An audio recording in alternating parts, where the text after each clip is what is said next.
Décompacter et restructurer le sol. Favoriser la vie biologique. Apporter de la matière organique, des éléments nutritifs. Limiter le développement des adventices. Avec les engrais verts, c'est possible. Un engrais vert se prévoit, se choisit et se raisonne comme une culture. La décision d'implanter ces couverts de service doit être prise suffisamment tôt pour réussir leur implantation dans les meilleures conditions. Il faut alors se poser les bonnes questions sur le choix de l'espèce, du moment d'implantation et de la technique de destruction.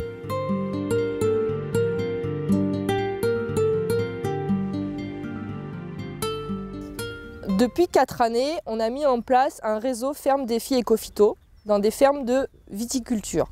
On a une dizaine de fermes qui sont répertoriées sur l'ensemble des départements de Charente et de Charente-Maritime. Le but, c'est vraiment la réduction de l'utilisation des produits phytosanitaires.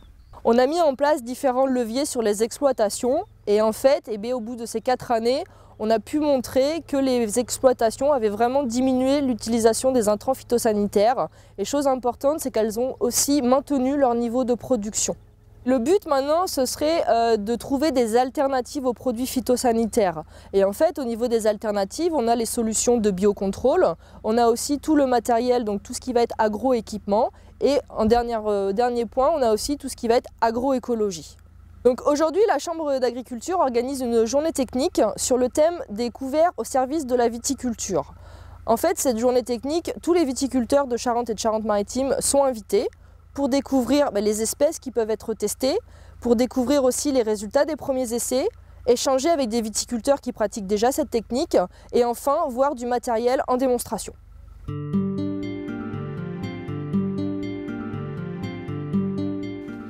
Les résultats d'expérimentation menées dans d'autres régions et le retour d'expérience de viticulteurs locaux engagés dans cette démarche permettent de mieux comprendre les enjeux et les atouts des couverts.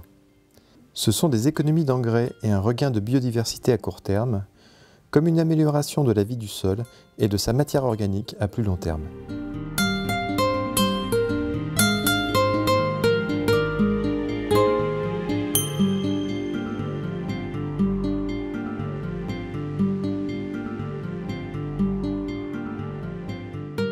Une fois les essais commentés, les viticulteurs ont pu assister à des démonstrations de matériel. Des broyeurs dégradant rapidement les végétaux et libérant ainsi les éléments minéraux.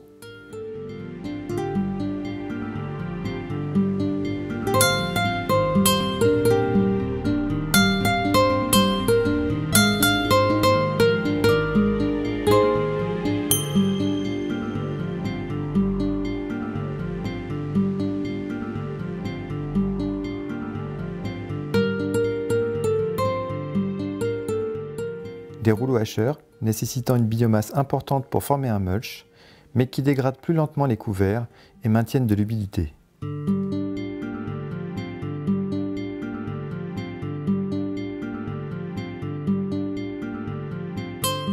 Du matériel de semis et de travail du sol était aussi en présentation.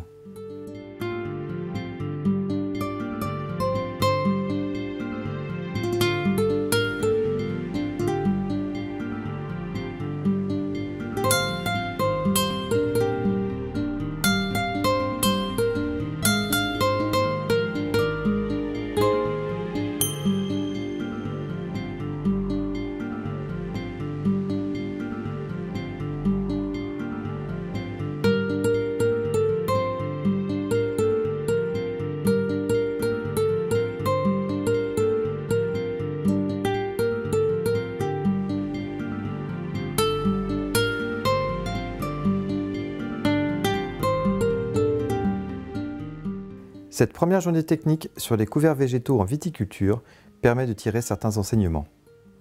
On retiendra qu'il faut privilégier les mélanges pour profiter des avantages agronomiques de chaque espèce, sécuriser la présence d'un couvert et optimiser la production de biomasse. Et la Chambre d'agriculture de la Charente-Maritime ne compte pas en rester là. Elle va poursuivre les essais et tester de nouveaux mélanges dès l'automne.